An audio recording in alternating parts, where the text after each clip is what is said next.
Hello, fellow Lion King fans, and welcome back to our channel. Today, we're diving deep into the Pride Lands. But we're not just rewatching the movie. We're exploring what happened asterisk after asterisk the credits rolled. The final scene of The Lion King is iconic. Simba ascends Pride Rock, lets out a mighty roar, and the kingdom is restored. The rain washes away the darkness of Scar's reign, and life returns. It's a perfect Disney ending, right? But what if it is not that simple? What if the real battle for the Pride Lands had only just begun? Let's be real. Scar's rule wasn't just a bad phase, it was catastrophic. The movie shows us a desolate, gray landscape, picked clean by the hyenas. This wasn't just a drought, it was the result of a complete ecological collapse. The herds fled, the river dried up, and the very foundation of the circle of life was shattered. Simba's return and the magical rain are symbolic, but in reality, recovery from such devastation would take years, even decades. He didn't just inherit a kingdom.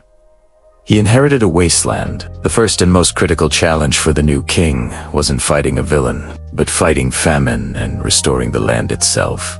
Think about the immense pressure on Simba.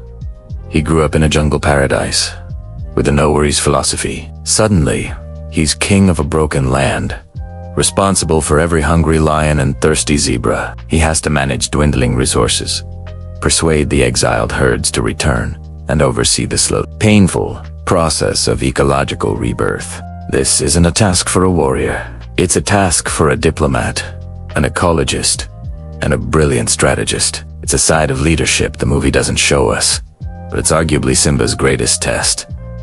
He couldn't just roar his problems away. He had to lead patiently and wisely, day after grueling day. Now, let's talk about the hyenas.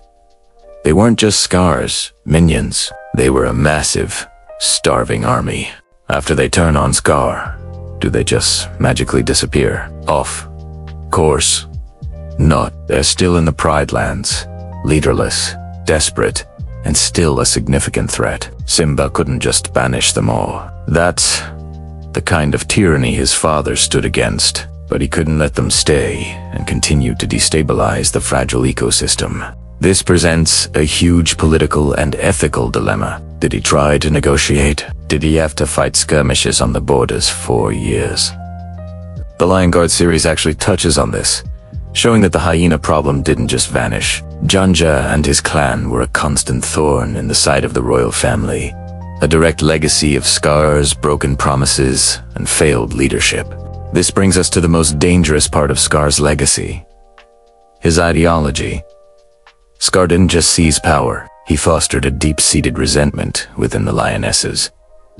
Remember Sarabi's defiance? She wasn't alone. But what about the others? The animated series, The Lion Guard, introduces us to Zira and her followers. The outsiders, these were lionesses fiercely loyal to Scar, who believed he was the rightful king and that Simba was a usurper. They were exiled to the outlands, but their hatred festered, raising their children, like Kovu, to be instruments of revenge. This is Scar's unfinished war. It wasn't a war fought with claws and teeth alone, but with ideas. It was a civil war of loyalty and belief that threatened to tear the pride apart from the inside. Zira's plan in The Lion King 2.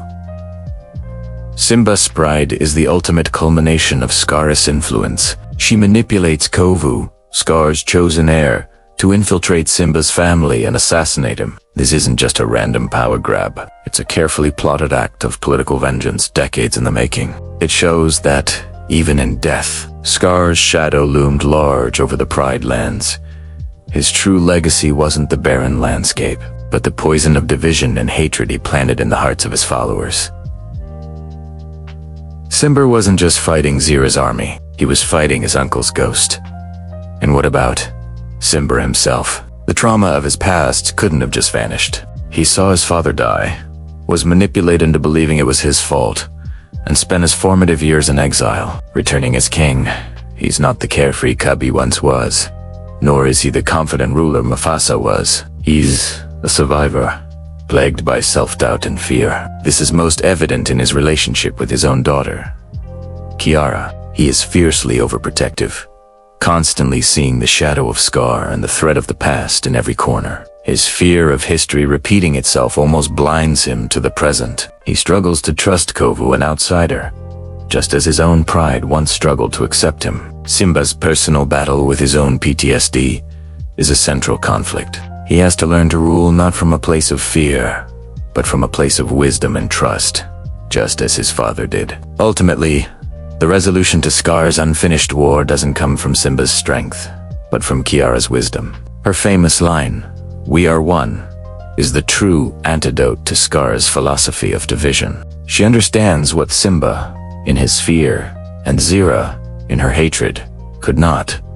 That the only way to heal the pride is to come together. It's Kiara who truly breaks the cycle of violence and revenge that Scar started. She proves that the future of the Pride lands lies not in clinging to the grievances of the past, but in forgiveness and unity. This is the final victory over Scar. His war ends when the lions he divided choose to be a single pride again. So, when we look back at Simba's reign, it's far more complex and challenging than that final, triumphant roar suggests. He inherited a kingdom on the brink of collapse, faced down a starving army, battled a cult of loyalist fanatics, and struggled with his own deep-seated trauma. He wasn't just a king, he was a rebuilder, a peacemaker, and a survivor. His real test of character wasn't defeating Scar on Pride Rock, but spending a lifetime healing the deep wounds his uncle left behind. It's a story of resilience, forgiveness, and the long, hard road to true peace. What do you think was Simba's greatest challenge as king? Let me know your thoughts in the comments below. I'd love to hear your theories. If you enjoyed this deep dive into the Pride lands, make sure to hit that like button and subscribe for more content. Thanks for watching, and we'll see you in the next video.